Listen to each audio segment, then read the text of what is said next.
Hi, today I wanted to talk to you about how to choose a personal trainer and how to choose a personal trainer that is right for you.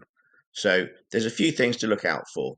There are certainly things that you need to worry about and some red flags.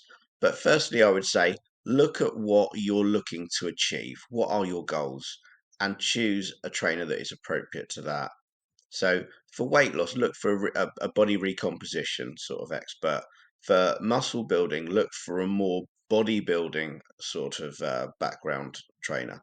For strength training, look for a strength gym, powerlifting groups, that sort of thing. So be a bit specific about what you want, and then you'll get the right sort of trainer. Any trainer that claims to be an expert in all of these things is probably not. I don't think I've ever met anyone that is really quite exceptional in all of these areas. And I've been in the industry for over 20 years, so I feel that if there were any, I'd probably have come across them by now. That being said, at a certain level, a beginner level, most personal trainers that have got proper qualifications and are actually personal trainers, they will have knowledge in all of these areas to a beginner level, to a basic degree. So most importantly, I would say at first, is finding someone that knows what they're talking about, finding someone you enjoy being around. Now, that's important because there are many personal trainers out there, and I've never understood this, that don't do any sort of background check, any sort of communication with you. They get you straight in the gym and working. I've never known how they can do that. In fact, I know that they shouldn't do that. That would be one of the red flags I talked about because there's nothing personal about that training. They know nothing about you. They don't know any injuries, any lifestyle issues, anything like that that they need to take into consideration. They don't know your goals inside and out.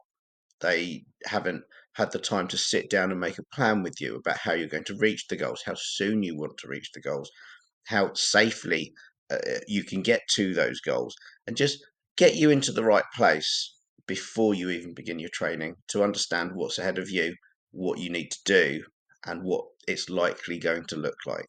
Um, Another part of it is if you are choosing a trainer, they must, they absolutely, this is a must, look after you outside of the gym as well.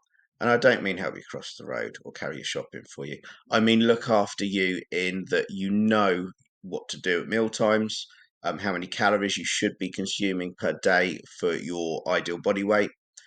Um, Also giving you some guidance on the types of foods, the different macronutrients that we should be looking at, and how to maybe look at incorporating those into each meal and making sure we're getting enough of each one. It's very, very important for almost all goals.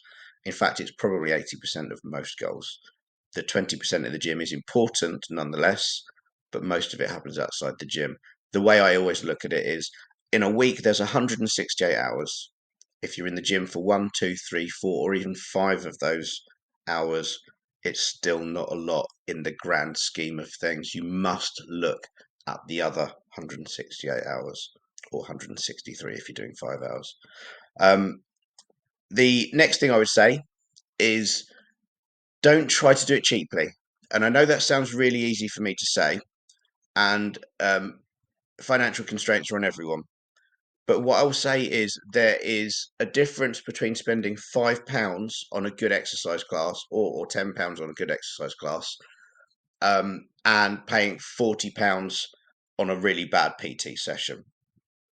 And the difference is night and day. You could get four of those really good exercise classes in. They're motivating. You have once you've turned up, you're in it, you're doing it. It happens. You never regret it. A personal training session, sometimes you've got to drag yourself to it. You're not quite sure what you're going to be doing, especially if you've not got a trainer that actually makes a plan and just kind of wings it when you turn up and makes you feel like you've worked hard. Again, red flag. If they're not keeping track of your workouts, your weights, your reps, what you're doing, and monitoring your progress, they're not personal training you. They're taking your money and giving you a very, very expensive exercise class. Okay. And on that point, it goes for if personal trainers train more than one person at a time. It's fine. Group training works. It's brilliant, but it's not personal training if there's more than one of you. It can't be. There's just no way two people. even if they've got the same goals, need exactly the same approach to their training. It just doesn't happen. It's not true, and it's not personal training. It's an expensive group session, and that's fine because you do get the expertise of the personal trainer, but it's not personal training. Okay. So, although I don't see anything wrong with two people going halves on paying a personal trainer for their time for that hour, it isn't personal training. Okay. It's a session with a personal trainer. The other thing I'd look into is actually check the qualifications. No one's ever asked for mine. No one's ever looked, and that amazes me. We just assume that if someone has looks like they reasonably look after themselves, they're in a gym or they're allowed to be in the gym charging you money to spend time with them, that they must be qualified, and that's simply not true. Qualifications, they used to take a long time to get. It's got a lot easier. The market has become saturated with people, and there's a lot of people with very little in the way of knowledge or very few qualifications calling themselves personal trainers. And you'll usually see these people trying to sell you supplements.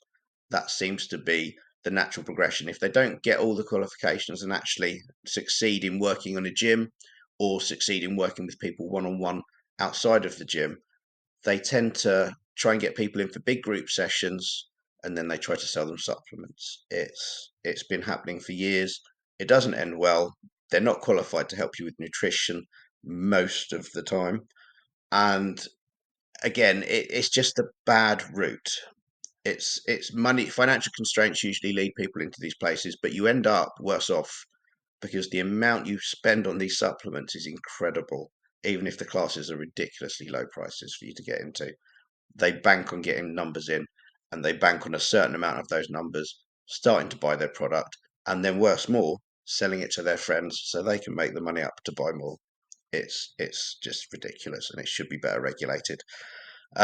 So yeah, I hope that's helped you in looking to find the right person to help you, because there's a lot of people. I live in Heathfield, and there are just so many good trainers around here. You are really lucky if you live in Heathfield or the surrounding areas. There are so many. It is a very, very rich place when it comes to fitness education. Um, but just be aware of what I've told you about. Must be a consultation. That person must need to know everything about you before they even start thinking about writing, getting you in the gym and writing anything down. They must be specific to you. If it's more than one person, it isn't personal training. You'll still pay the same fee for that hour for that trainer, but it isn't personal training. That doesn't mean it's a bad thing. It just means it isn't personal training. If they're not taking care of you outside of your exercise sessions, it's not personal training. It's just a workout. It's as simple as that. My clients know what I want them to do throughout the entire week.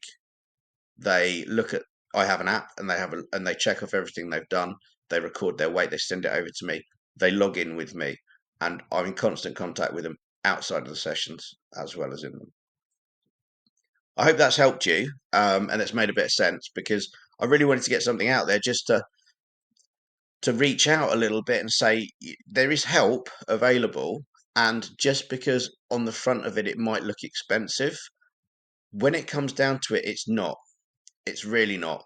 Because when you think about the years and the months that you've wasted just trying different things that just don't work, or going on certain diets or certain fads or certain supplements, you've wasted a lot of time and money. And if you'd have just done it right for 6 months, you'd have known for the rest of your life what you needed to do, and it was a one-off cost.